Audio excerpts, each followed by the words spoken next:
Hari ini kita akan bercerita tentang sebuah cerita rakyat di Pulau Bali, yaitu cerita rakyat tentang terbentuknya Danau Batur.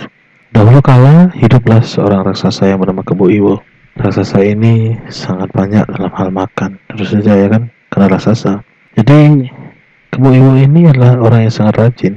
Dia sering membantu masyarakat dalam membuat rumah, membuat sumur, membuat dapur, dan melakukan pekerjaan lainnya. Jadi, Kebo Iwo ini makannya sangat banyak tentunya kan. Jika Kebo Iwo tidak makan sampai 2 hari, pasti dia akan mengamuk di desa itu. Dia bisa menghancurkan apa saja yang ada di hadapannya. Sampai penduduk desa harus menyiapkan makan setiap hari kepada Kebo Iwo. Karena tubuhnya sangat besar, tentunya makanannya pun sangat banyak. Jadi masyarakat menyiapkan banyak makanan untuk Kebo Iwo. Hingga tibalah di satu musim kemarau berkepanjangan yang membuat masyarakat kehilangan sumber makanannya. Masyarakat pun gak bisa makan. Bagaimana masyarakat bisa beri makan Kebo Iwo? Akhirnya Kebo Iwo mengamuk, menghancurkan banyak bangunan yang ada di sekitar Kebo Iwo. Desa itu pun hampir hancur oleh Kebo Iwo. Akhirnya penduduk pun melarikan diri. Menyelamatkan diri lebih penting daripada menyelamatkan rumah tentunya. Tapi Kebo Iwo terus mengamuk, mengejar dan sambil berteriak, "Mana makanan untukku?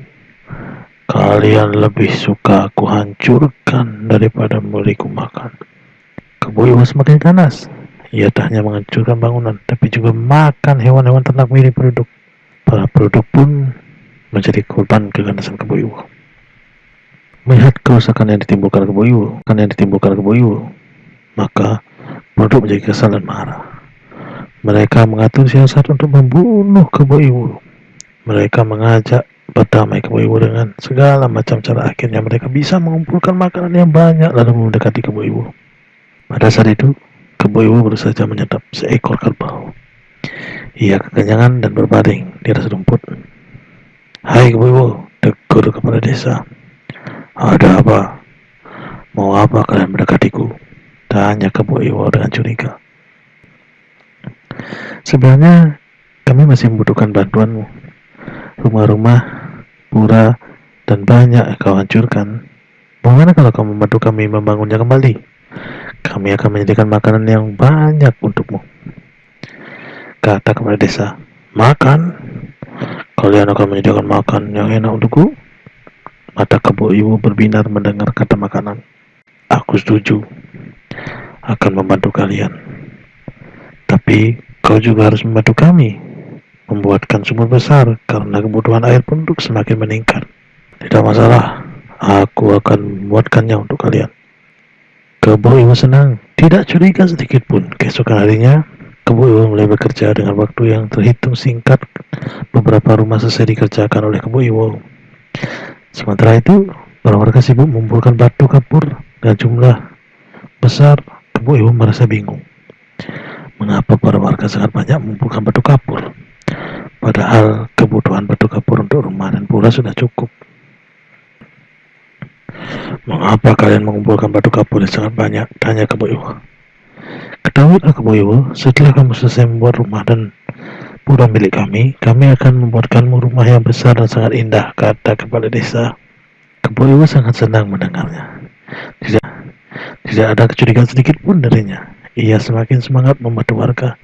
Hanya dalam beberapa hari, rumah-rumah dan pura milik penduduk selesai dikerjakan. Hanya tinggal menggali sumur besar. Pekerjaan ini memakan waktu cukup lama dengan memerlukan lebih banyak tenaga Kebo Iwo. Menggunakan kedua tangan yang besar dan kuat tentunya untuk menggali tanah sampai dalam. Semakin hari lubang itu dibuka semakin dalam. Tubuh Kebo Iwo pun semakin ke bawah. Tumpukan tanah bekas kaliannya berada di mulut lubang pun semakin menggunung. Karena kelelahan, Kebo Iwo berhenti untuk istirahat dan makan. Ia makan sangat banyak karena kelelahan setelah menggali sumur tentunya. Dan saat itu ia mengantuk.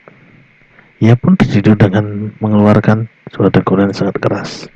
Suara dengkuran Kebo Iwo terdengar oleh para penduduk yang sedang berada di atas sumur. Akhirnya para penduduk pun segera berkumpul di lubang sumur tersebut. Mereka melihat kebo-kebo sedang tertidur pulas di dalamnya. Pada saat itulah kepala desa memimpin warganya untuk melemparkan batu kapur yang sudah mereka siapkan sebelumnya ke dalam sumur. Karena terlelap, kebo-kebo pun tidak menyadari dirinya dalam bahaya. Ketika air dalam sumur yang bercampur kapur sudah mulai meluap, yang menyumbat hidung kebo-kebo barulah raksasa itu tersadar. Namun lempar batu kapur dari warga semakin banyak. Kebo-kebo pun tidak dapat berbuat apa-apa. Meskipun memiliki badan sangat besar, tenaga yang sangat kuat, ia tidak mampu melarikan diri dari tumpukan kapur dan air sumur yang kemudian menguburnya hidup-hidup. Gerakan menimbulkan gempa saat, tapi kemudian reda dan diam. Ketika kebo-kebo telah tewas terkubur dalam sumur. Sementara itu air sumur semakin lama semakin meluap. Air sumur itu pun menjadi desa dan membentuk danau. Danau itulah yang dikenal dengan Danau Batur. Sedangkan timbunan tanah yang cukup tinggi membentuk bukit menjadi sebuah gunung yang disebut Gunung Batur. Demikian cerita kereta kali ini, semoga dapat menghibur dan jangan lupa like,